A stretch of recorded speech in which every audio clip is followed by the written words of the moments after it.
Good evening. My name is Tanisha Shaw. I am an educator from Greensboro, North Carolina. I've been an educator for 13 years, primarily as a social studies teacher, of course, and I currently am a social and emotional learning specialist, working with schools, embedding and engaging social emotional learning in schools. But at heart, I am a history teacher forever, ever, ever, ever. Nice to see everybody. I guess I'll go next. My name is Angela Lee, and I teach in the suburban Boston area at Weston High School, small little public school. And I have been, and I know Gabriel said the reason why he had asked me, because I'm all about world history. I've been teaching it for, wow, my 22nd year. I've taught all levels of world history, and I've done world studies and AP world history. That's where my heart is. That's where my love. I say often, because a lot of the courses that I prepared and that I had initiated are older than my own children. So I've had those are my babies before, before my actual babies. So. And hi, I'm Liz Ramos. I'm a teacher here in Southern California in Rancho Cucamonga, and I am currently teaching World History and AP Gov. And then I also work with the teacher candidates at Claremont Graduate University with Lit and Methods, and then I follow them through and work with them during TLP 2 and 3 in the fall and spring. And I'm on our Region 10 CLIC team for California, which is meant to support teachers across the state with our California frameworks.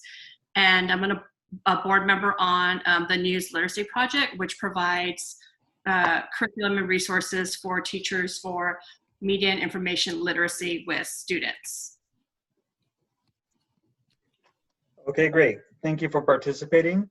First question, what are your thoughts on the strengths and weaknesses as they pertain to the social studies standards in your state, as they pertain to the scope and sequences?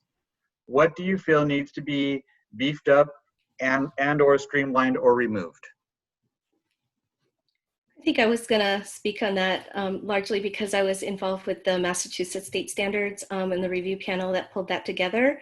And I was also on I know that's not specifically state standards, but I think it applies. I was on the AP World Test Development Committee, and there was a lot of sort of work done with the frameworks around that as well. So in terms of the Massachusetts state frameworks, it hadn't really been updated since 2003. And that was sort of a horrifying thing, right? Like looking back at that after many years, I started teaching in 1997, and that's when the first version of the state frameworks came out. And I basically looked at it and I said, I can't even use this. This is not even representative of what world history should be or is. And the 2003 version didn't do much better. So I was really excited to be on the state standards review committee. And unfortunately, there is a lot of different pressing issues. And it just it's not reflective. I don't think anyone walked away being perfectly happy. I know what was given to us was it needs a revision, and we need to push for a year of civics. And there was almost like no wiggle room there. And I think because I had said from my own perspective that because the year of civics was going to push something out, right? It's always that push and pulls. Like we can't cover everything. So if you're going to integrate a whole year of civics, what's going to get pushed out?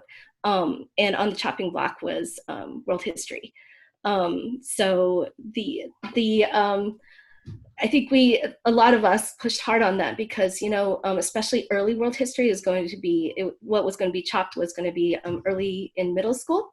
And a lot of those foundational understandings of human civilizations would have been totally lost, right? So enough of us spoke up and said that can't happen. So that problem gets pushed into the high school. And I think the compromise there was districts get to choose then. They can do 2 years of US and 1 year of world, or 2 years of world and 1 year of US. And it's I think in Massachusetts, very localized to districts. But I'm going to give other people a chance maybe to talk about their state standards. It was initially the positives was that it was going to be an inquiry approach, and that we did kind of have these broader guiding principles and practice standards, like really focusing on skills. But the outcome was it's still relegated to like a laundry list of things that should be taught, rather than really a document of inquiry.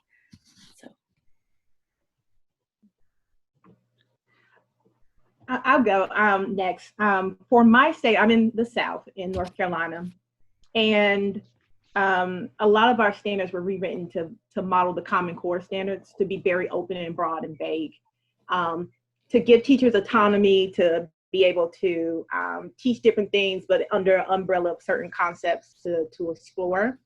And that sounds good, I guess, from a theoretical point, and if you are someone who has experience in teaching history in that way. But what we found, and what I have found, is that most teachers ignore the standards and just continue to teach it the traditional way, by chronologically focusing on specific people, specific dates. In the South, focusing a lot on the Civil War, and really leaving off a lot of key information. When we think about the Cold War, very focused on Russia and the United States, but not really talking about the impact socially. When we talk about the Civil Rights Movement, like completely blip, like let's move on from there. So very open-ended, and not anything that is promoting any of the civic engagement. Really getting students to be conscientious of how the impact of history is on them. And so this year, the standards were rewritten, and still the same kind of concept of keeping it broad, allowing people to pick and choose what they want to teach, but not really focusing on a lot of social justice, tolerance, relevancy, and all that kind of thing. So we'll see, but I have found, because social studies is not considered an important discipline, it's not math, it's not reading or English, it tends to be ignored, and funding tends to leave it in play, right?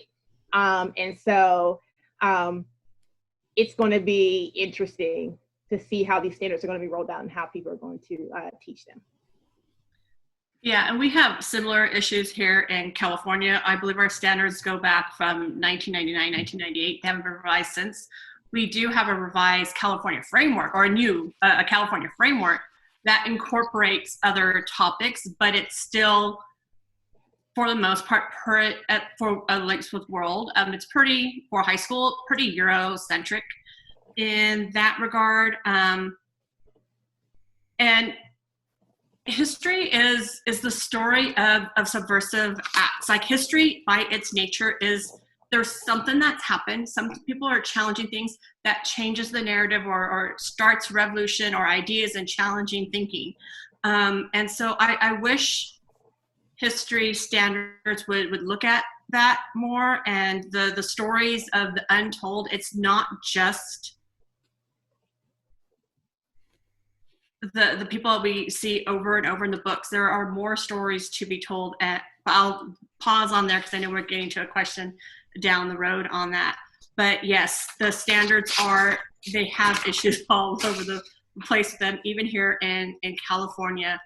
And I wish they did more to connect with critical thinking skills and the SDGs. I'm loving the SDGs, Standard Sustainable Development Goals from the United Nations, because that forces us to look at things more as a humanity, look at connecting history with what's going on today, and where do we need to have the change, and where can we have that civic engagement and discussion on social justice in the curriculum. I also wanted to say a little bit about the AP World History Frameworks, just a little tidbit, more as an anecdote alongside, because I know even though it's not about state standards, it affects, like we have I have a few colleagues here, it affects a lot, hundreds of thousands of students. We have 300,000 students that are taking regular, like last few years have been taking this exam, and probably more taking the course in their classrooms, right? And I just wanted to share really quickly as sort of a case study that the College Board also, and this, I guess this is another, area that if you teach AP or anything with the College Board, it's something to consider and to think about. And in 2018, they decided to cut the course, and the initial suggestion was to cut it at 1450. And what was problematic about that? And a lot of historians spoke up. Here's Peter Stearns, he tweeted out saying that's not okay, want to reconsider. And Peter Stearns was the sort of on the forefront of creating this course. And then the American Historical Association, then President Mary Beth Norton, I know a lot of you know her name because of the amazing publications that she's come out, and the executive director also had their sort of interpretations of what that would mean, and that meant going back to a more Western-centric perspective. And then another organization that I'm a part of as well is the World History Association, and the letter to Trevor Packer. It was signed by 150 of the leading world historians, professors, and educators, saying that the move even to 1200, even if they moved it back to 1200, would cut the opportunities for students to engage meaningfully with non-Western cultures. And I also wanted to put up my friend, I had talked to her today, she was a teacher in Texas, and she actually spoke up. This is a speech of hers that she spoke up in the open forum about how, teaching, if we're relegating it to teaching it in response to the West by the rest of the world, rather than those places in itself. So just the sort of larger, this was a great image that was tweeted out when that happened, that this was the cutting point. I know some of you guys probably follow the Useful Charts, Matt Baker, and use his work, but I think as a sort of a statement, he wanted to show how much of history would have been cut by how much of the course was cut, and then finally what was lost, right? If you're looking at all of these different things, like for a lot of states and a lot of places, they were only teaching it because of the AP World History program and the AP World History curriculum,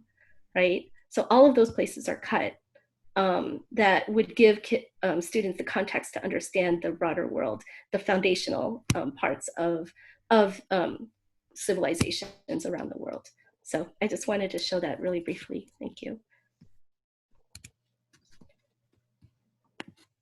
Okay, thank you. Next question. How can publishers ensure more culturally responsive text given the variances in all the state standards? So I'll start with that one. So not to be a downer, but I don't know if they would want to, right? Because it doesn't fit into their financial plan of creating and turning out in an industrialized way textbooks that can be shared and sold across without much modification, because it's going to be too expensive to do books that have and meet certain goals and specifics. So I'm more of the thought of getting rid of the textbooks, generalized, overdone textbooks, and just start creating vetted materials that are curated of primary sources and secondary sources that hit particular themes that we need, that we discuss. So having a set of textbooks that has various multicultural, from different parts of the world, kind of hitting on areas of democracy, if we want to do that, of civic engagement, of different periods, about conflict, about movement, environment. I think that would be more important. And also it would not be so scripted. And we would be able to push students to be able to read better, think critically, and make better connections. And then teachers can be creative, because when the sources are kind of vetted and brought to them, it's easier for them, but it also allows them the creativity to create projects, create project-based learning.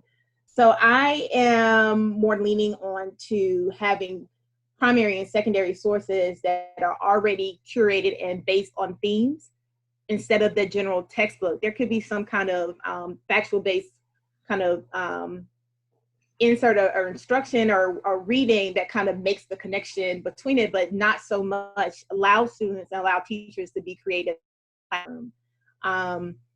And also provide very essential questions, right? Have the readings based on essential questions that challenges the students to think about, is democracy the best form of government? That would be a great way. And then have different resources that were built to look at the different variations of government. That would be an awesome text for an AP Gov class, or just, for any course that really is teaching social studies like it needs to be done. So that's my kind of theory about it. Now, let others answer is fine. Yes, and I would like to stop seeing publishers try to adjust their textbook and adding women or people of color on the side and then the narrative and connecting, because guess what they are intentionally doing? They are intentionally putting them on the margin. They're still marginalized. It's not, no, this also was going on. They are part of the whole story. And that's one of the things that drives me crazy about textbooks. And why I really don't use my textbook. My students will ask me, what chapter? And I'm all, I don't know, look at the table of contents. I'm all, here, bring out the book and we can figure it out. I'm like, I don't know. We don't use a textbook quite often in my class, actually, for these exact reasons. But if they really wanted to do something different, it should be mostly primary sources and then do the work. It is not just going through having kids read a book and fill out a worksheet. I did an awesome talk the other day. Not me, I listened to one, and I loved what Jamira Burley had to say. She had said, we need to prepare students for the fourth industrial revolution. They need critical thinking skills. Just teaching the textbook will not prepare our students. And I've been like, hallelujah, I've been saying that for forever. Our kids need to get away from the textbook. They need to develop the critical thinking skills. They need to engage and do the work of historians. Just teaching out of a textbook, I think, robs the students not only of critical thinking skills, but also the richness of history and the other voices that are out there, which is why I hate the darn textbook and don't use it.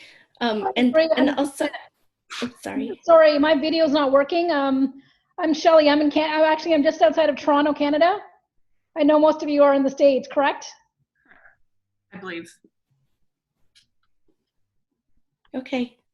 I just have, I had one more thing to say about how textbooks are put together, right?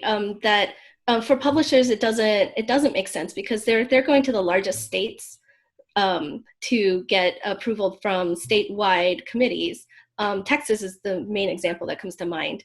And we know over the last, however many years, maybe decades now, the problems that have come up with that, because it becomes a political game. It becomes a political football, what gets included and how it's talked about. So like for a district like mine, tiny, we have one high school that has 750 students. We only have those textbooks that these bigger states have, these statewide committees that have vetted. Publishers aren't going to come to us and ask, what do you need and what do you want? So a lot of times we do ditch the textbook and have to do a lot of sort of supplementary work and outside work on our own to reflect the curriculum as we want it. So I think that's sort of the bigger picture in terms of how textbooks are put together and how they're marketed and sold. So like for the smaller states or states that have very localized decision making, there's not really any good options out there, and publishers will not change up a textbook to cater to sort of smaller audiences like that. They're looking at the largest states like California and Texas, right? I will say, I know that we're going to have like a Q&A later, but I will say there are some great websites and things that are providing already curated things. I think about SHEG, I think about Teaching American History. The Library of Congress has a lot of National Humanities Centers that have created and vetted and created these documents, primary source documents, and not just written documents, but images and pictures and things like that, that you can develop and use, that are based on themes, and that you don't have to use the textbook, especially when these textbooks are not going to provide you with the resources. So I know that there are several things out there that are available for teachers. I will say that I don't know about other states, but I know that in my state, in my school district, resources are limited. And so if you are the teacher like I was that had to go and print everything out because I didn't use my textbook, and I had we had a paper limit. And so our copier they would give us a set number of copies. And then once you go through the copy, the machine would say, bleep, you have hit your quota, and then you have to go beg your administrator, can you get more paper? And sometimes your administrator says yes, and a lot of times they say no. And so then you're stuck. So finding those things and trying to use it, if you have the capability of using it electronic, a lot of them allow. I know that the National Humanities allow students to use it online and type into the document and then save it to the account. So you'll have these resources. So I know that they're available for those who are looking to move away from the textbook. Yeah, and I know it's not like a paper-bound textbook company, but I've just started working with one looking at their elementary and middle school curriculum, and they really are trying to take a look at things and diversify and bring in the other stories. We're at the beginning of the process. We don't know what it's gonna look like when we come out, but I know that they not only brought in elementary, middle school teachers, but some of us who also are very much about social justice and socially and culturally relevant material to take a look at it. So I'm really hopeful for that one, for that project, but I just wish we saw more of that going on. And Okay, facing great. history is another one. I'm sorry. Oh, no worries. Go ahead. I'm just saying another resource, Facing Histories, embeds history and social justice and social emotional learning. And you can sign up for free. They have PD, so that's a good place to go to. And then of course, Teaching Tolerance has a lot of things that can be used in social studies class as well. Okay, great. Follow up on something that you all addressed. What can districts do given the dearth of textbooks and that may or may not address the needs of the state standards, like not just leaving it on the teacher? What can districts do to help ensure more culturally responsive text and facilitate equity at the same time?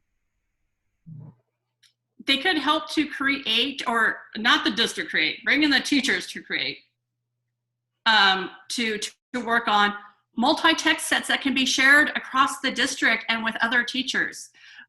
There are opportunities, especially with, we don't know how classes are going to look like going back, creating digital multi-text sets. And I know a lot of us are in schools where, paper count and they're watching you on that.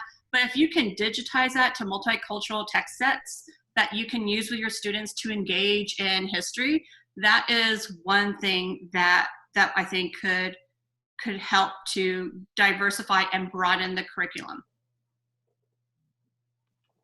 They also districts need to be willing to send their teachers to professional development to learn how to do that, especially as a young teacher. I felt I was really lucky. I mean, I'm in a pretty affluent district, and whatever I signed up for, my department head was like, just go, like anything you want.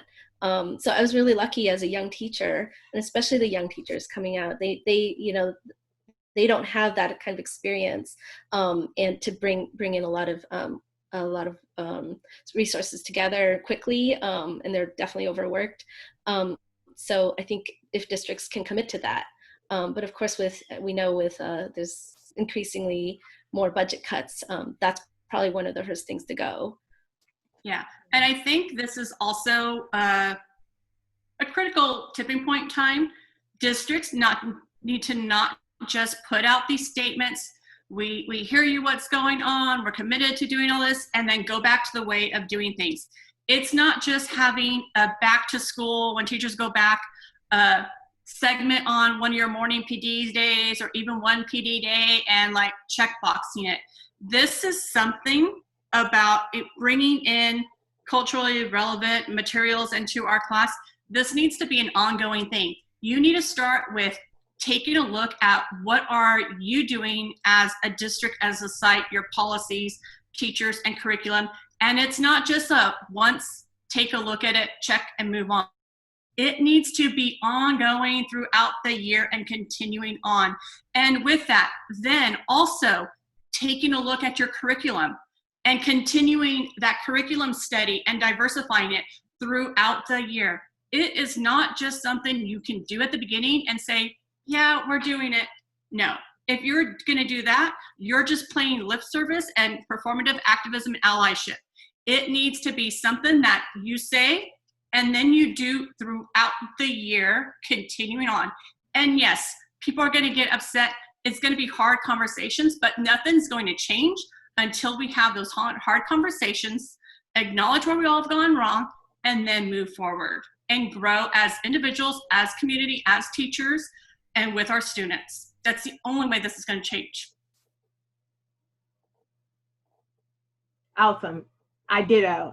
There was nothing else to do. Mic drop. Thank you.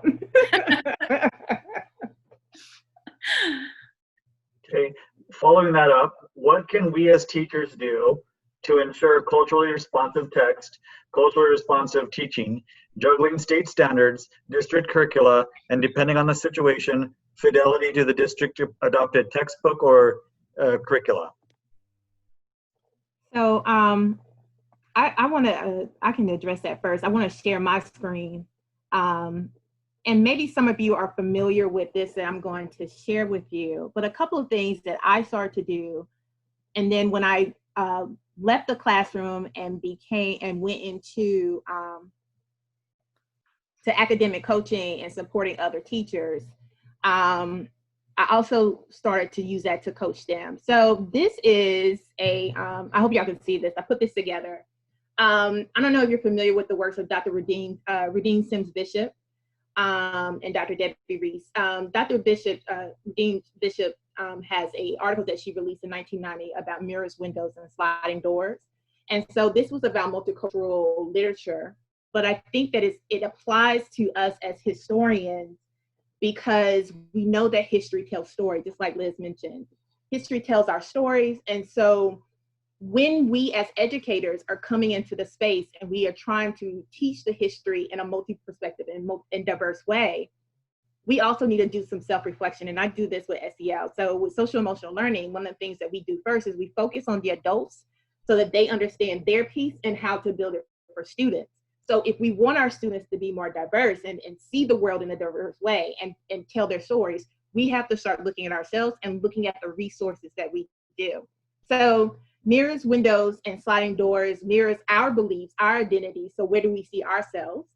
Windows, where do we see our students, their families, our colleagues, where are we presenting that and finding it in the resources?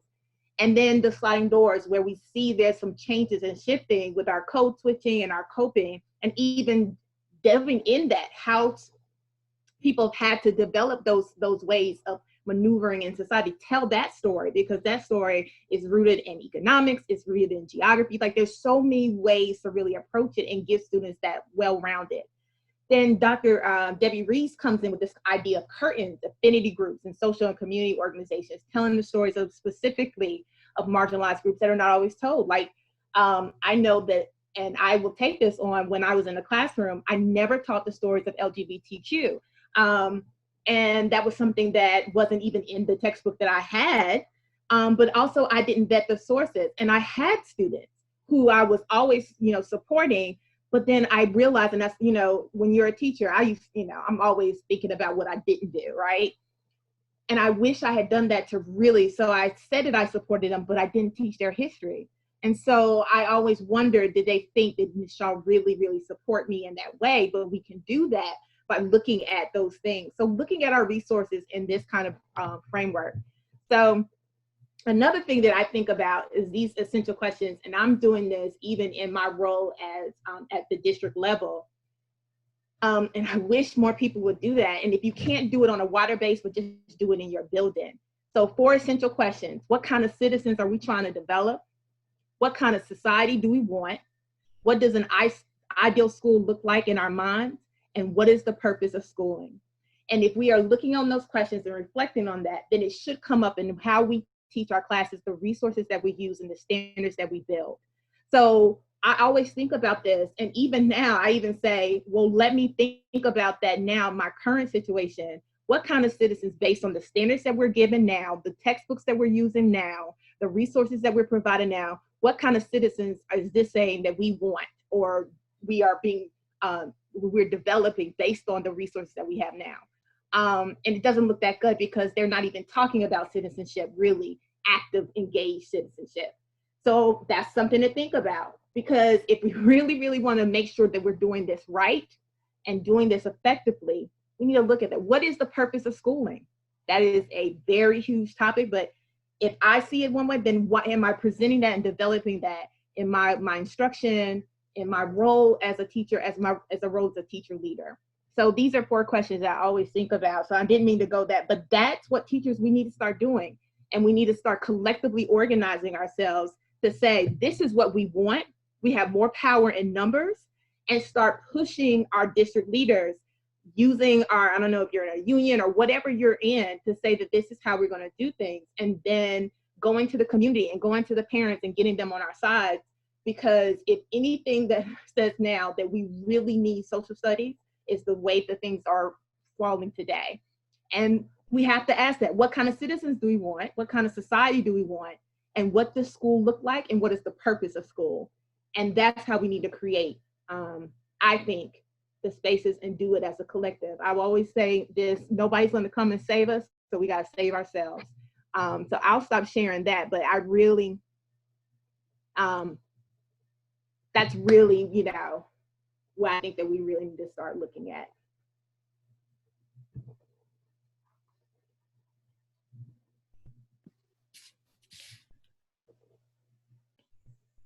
Liz, I think you're on mute. Sorry, that was really great. And I'm gonna roll off of the screen share moment we have here.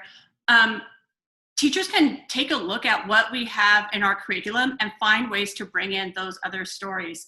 So for example, like when we're doing imperialism, the textbooks generally have, you know, imperialism is framed as the strong, more advanced Europeans coming in. I'm being very sarcastic here. Do not read into this. They bring in medicine, hospitals, and transportation to the region and all this. But wait, what about the people? What about the African resistance movements? It's not like they just kind of like, okay, no, they were proud people. There's a rich culture and history there. Take a look at what was going on with the resistance movements. And I had done a PD last year at UCLA on like culturally responsive teaching in history. And one of the speakers was Sami Alim, and he was amazing. And he was talking about like the African resistance movements and including the rap music. And he specifically had mentioned the prophets of the city and what was going on there. So like we take a look at that. Music is a big part of our classroom in our class, because you've got to set the culture and get to know your students. So we play music as the kids come in. And as we're going to be starting the cultural, the resistance movements in Africa, I play prophets from the city as the kids come in. And they're like, oh, this is different. I'm like, yeah, we have rap music too. And they come in and then leveraging that to take a look at the story of colonialism and the scars of colonialism, but that they're a strong people and they weren't willing to take that down. So they come in and they listen to it, but they're not really paying attention to the words. So then we start taking a look at it again with the words and connected to what we're going to be looking at. And this comes from Liberating Narratives is where I first found this map. And it's a map of resistance movements during imperialism. So then using that, like he talks about, having your kids go on and explore what's going on there. So our kids do go to the library. They have to just use the library databases, that's a whole nother conversation of itself, to look up what's going on and then present them to the class. And then we're going to do a close dive, looking at the primary sources and looking at a choice board. So I was so proud of my student teacher this year with her choice board of African resistance movements and diversify it. So we have some that have been simplified with videos, intros, and scaffolding questions for our English language learners and our special needs kids that need some more scaffolding. We have our on-level text, and we have some more advanced text, and having the students go in and explore it. So there's ways to bring in the curriculum and connecting with Patrice Lumumba and what was going on there. There's ways you can broaden and diversify your curriculum to have it not be so Euro-centered, celebrate the stories of people in history that are not in the textbook. And yes, it takes work. You're not gonna find these kind of lessons in a textbook. And so what I always tell my teacher candidates, other teachers in PD, is we want to be treated as professionals. We gotta do the work. It's hard work. It's hard work and time to go and find these resources and create the lessons. But I feel like we have a duty to our students to help them see their voices and to engage them in what's going on. Oh, and art and the art of what is going on in here. This is Yanika, I'm gonna mess up the name, Shanabare. He's a British Nigerian artist, and this photo sparked a lot of conversation on the scramble for Africa. And now the Smithsonian has a nice little interview where he's talking about it. But I'm really going to go rogue this year, and we're not doing a chronological history. We're going to do thematic world history, looking at what's going on.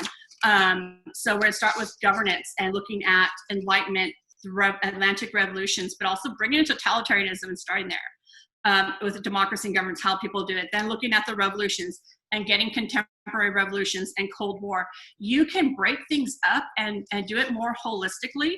And I think that's really going to sit with our students more. And as teachers are thinking about, well, where can we go to get some of this stuff? I knew you were going to drop some awesome resources. So I added some, I was thinking about some more. Culturally Responsive Teaching in the Brain by Zaretta Hammond is awesome, phenomenal. I encourage you guys to read that. UCLA has Center X Publications that has a lot of really good series on culturally responsive teaching. Fordham Internet History source books, a ton of primary sources. And yes, it takes time to go through them to find that stuff. Wakanda Syllabus by Dr. Walter Greason has amazing resources in there that you can go, and even from when you go into one, then you have other databases that are a wealth of resources, standard development goals, children, youth, and history.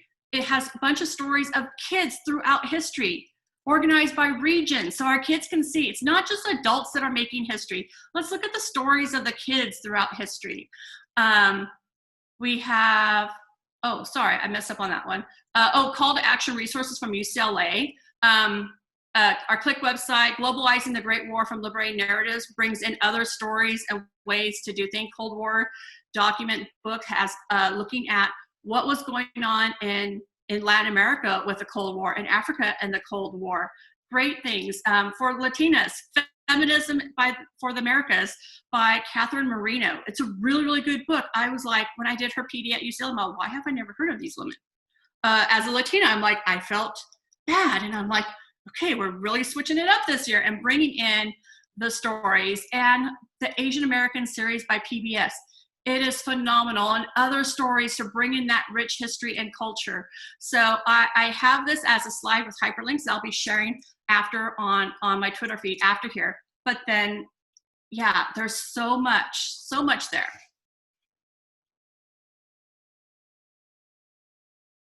Yeah, I didn't mean to talk so fast, but I know no, that's fine. There's lots to get. I had just one more thing, Gabe, when you had posed this question, I was like, deep sigh. It's just like, there's so many layers to this. I mean, it just, and we're all professionals, right? But this is overwhelming.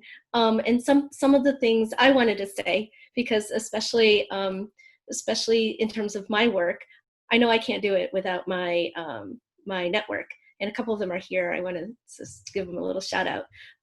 So some of the lessons that I've built over the years, it's one step at a time. I might start with one thing and then sort of adding to it. I'm going to share my screen one more time because I have been doing my sort of interest as well has been sort of, you know, how women are not represented in a lot of the textbooks, and that is especially in world history, that they get sort of, as Liz had mentioned earlier, they get sort of sidelined, right? They're on a little box on the side with a picture, maybe with a caption. And I had done a little bit of review of the major world history textbooks for a presentation back in 2015. So it could be a little bit better now. Hopefully it is. So here is, oh, that is actually not what I intended to share. Well, those are one of the questions I intended to share, but larger. So I was taking one of the, in my sort of research of looking at different history texts, this is one of the more widely used ones, right? And you might all recognize it. It's the McDougall-Littell Patterns of Interaction, which I think it's, you know, it's part and parcel. That's the main one used across the nation. And then I was looking at sort of revolutionary leaders. Who's missing, right? Who's missing? And so I started like looking into it a little bit more, thinking, you know what, I can't believe that in that time period of revolution, especially in a time where, you know, women are being liberated, they're given suffrage and stuff, that there's not more stories about women leading the charge as well on these. On this, and then in some of the discussions that I had online, slowly sort of evolving my lessons, and it's just taking a long time. Like most of these probably not covered, they're not going to be in your textbooks, but taking a long time. Like Michaela Bastida, I learned about, she's the wife of Tupac Amaru II, indigenous uprising, and I learned that through my PLN. And, you know, the Igbo Women's War, right? Again, slowly learning and building. I did not put this, like, over the years, my lesson has evolved. Chojing, and that was something I was just researching on my own. And she was martyred in 1907, a feminist leader in Qing dynasty, China. And she actually had a girls' school where she was teaching them how to fight the imperial government. But she's, again, also sidelined in some of the stories. And Manuela Sayens, who is the wife of, who is not the wife, the lover of Simon Bolivar. Simon Bolivar is always talked about and taught, but Manuela Sayens is not. And Song Qingling of China as well, also revolutionary, stayed in China, was at the table when Mao and his Chinese Communist Party were sort of setting the stage for a new China. And then we have the Mexican Revolution and the women soldiers there, and who was fighting alongside Fidel Castro. You know, like there's all of these stories that you just want to keep adding and adding, but it's taken years to sort of add on and finally create a lesson that sort of incorporates them as part of the story and not just a sidebar and not just a sideline. So it's so much work, but getting people together and collaborating, I think that's really key. That's been really key for me.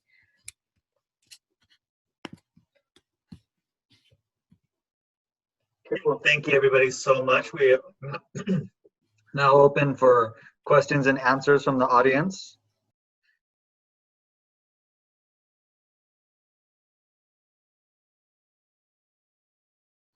Or if you have resources to share, we'll accept resources as well. Any questions?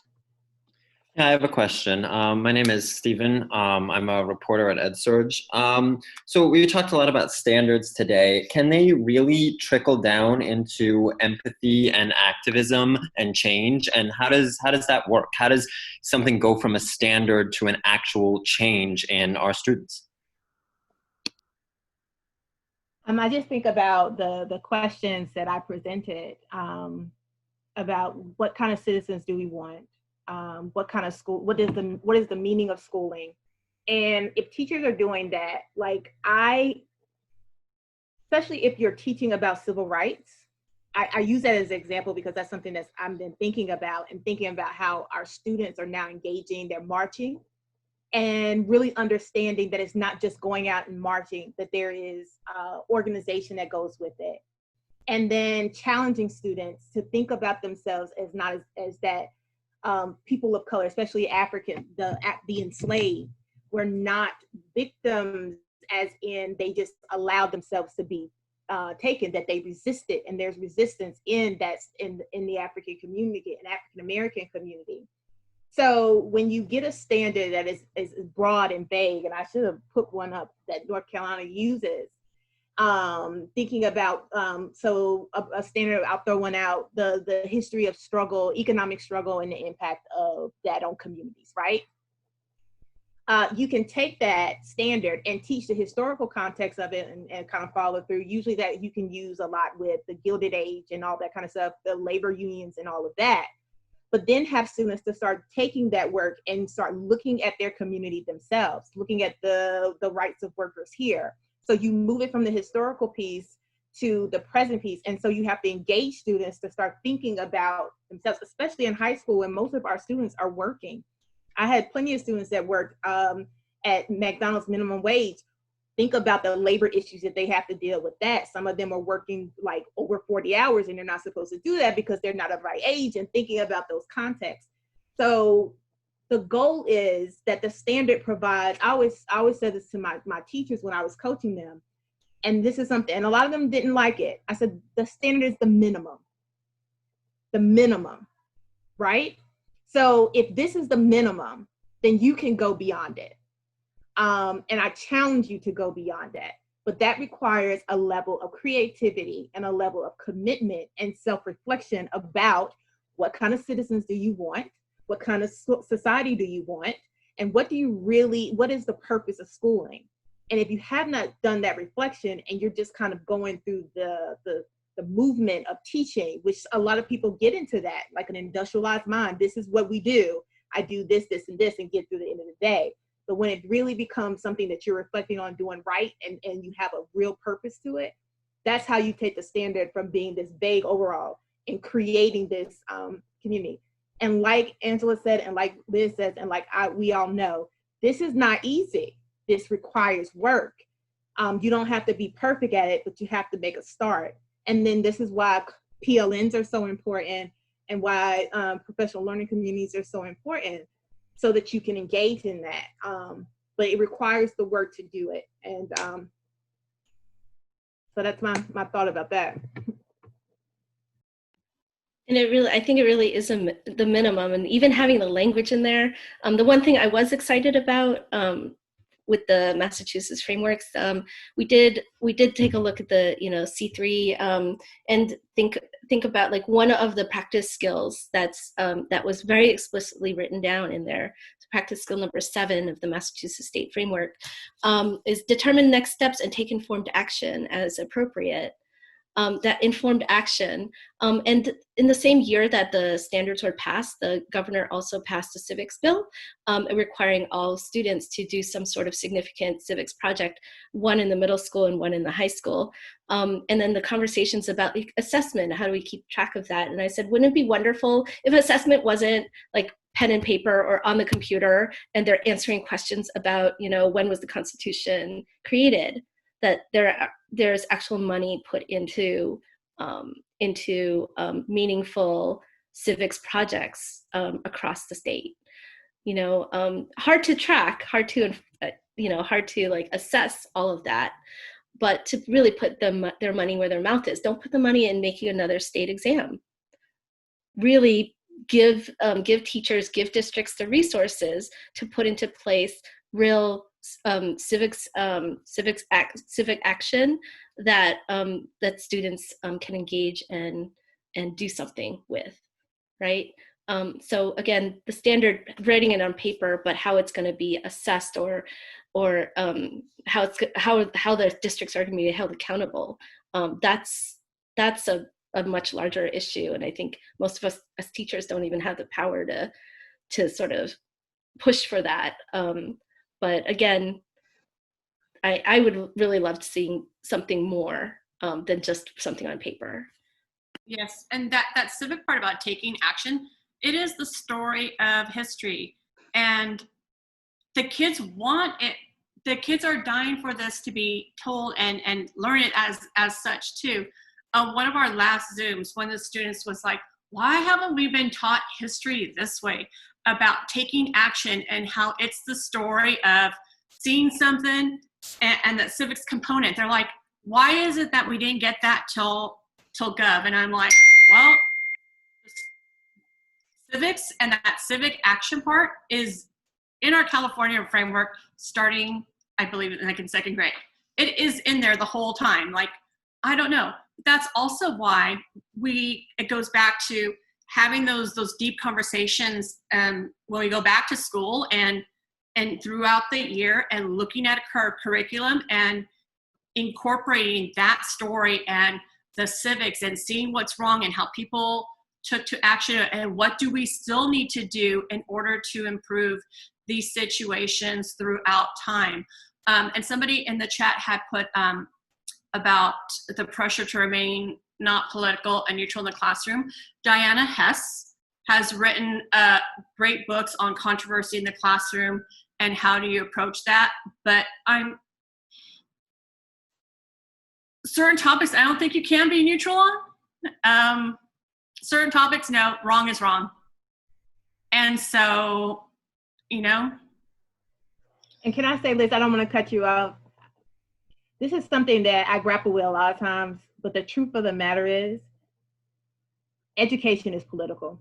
Mm-hmm. And whether you say anything, your silence is saying something.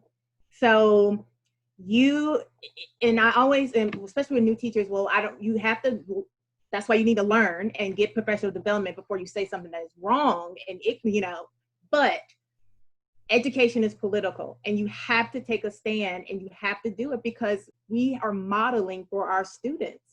And you're not trying to, and here's the caveat, you're not trying to teach students what to think, what they should think, but you need to teach them how to think. Exactly. And you need to give them the primary sources and teach them how to build arguments and teach them how to support their arguments, but also check them about questioning people's humanities. So I never let my students say, like, someone wanted to have a debate about Islam and Muslims and should they be banned. Nope, we don't do that. But we can talk about the role of government in controlling, right? We can talk about that, but what we're not going to do is debate humanity. And so you have to take a stand because it is the way standards, and Angela and Liz and I all talked about this because we've all written standards on state levels or been involved in that, and how, especially in my state, my General Assembly, our legislative body, is involved deeply into how our standards are written. So these are politicians, not teachers. And so therefore, my curriculum is political. And I would guarantee so is yours. And so we can't let that, we have to get away with that. We have to move from that, because this being neutral is why, and I really believe this, in my opinion, I'll stick with that, is why we are in situations now where you have people that can question truth, because we haven't really allowed them to develop the skill. Like, you can see something and still question it. You can debate people's humanities because we haven't taken a stand for what we know is right in social justice. So that's my I didn't mean to jump in, Liz, but I hear that so much, and I'm like, if you don't say anything, you're still being political. Exactly. And like Friere said, learning is a political act. And our big thing, I love John Lewis, and he talks about getting into good trouble. You need to get in trouble and get in the way. And so that's one of our mantras in our class. And I love it. The kids sometimes will come in class, like, Ms. Ramos, good trouble. I'm like, ooh, what's going on? What are we going to get into? Like, I have been called into the principal's office, I can't count how many times, about things that we've done. And I'm like, badge on or good trouble, sometimes to the dismay of administration, but like, that's my job. I'm sorry, that's my job. My job is to teach them, okay, here's you have an issue with something at school? Okay, let's take a look. What's the law? What's this and that? And my kids are getting quite well at that and stuff. So it is political, and you got to teach them how to shake things up. It's time for good trouble. It's always been time. We've always had time for good trouble, but like, teach our kids how to do good trouble. Yes. Yes.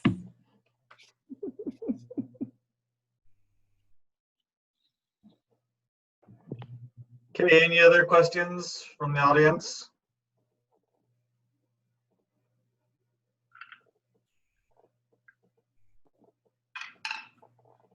Well, thank you everyone. Thank you to the panelists for the amazing job. Put their Twitter handles on there. So we have T. Rose Shaw, Miss History Lee, and History Techie. And Liz also has another. Oh, with the students, it's Ramos class. So you can see like what we do in class there. Okay, great.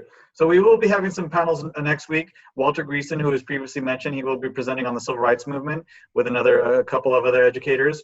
We're going to be doing ed tech.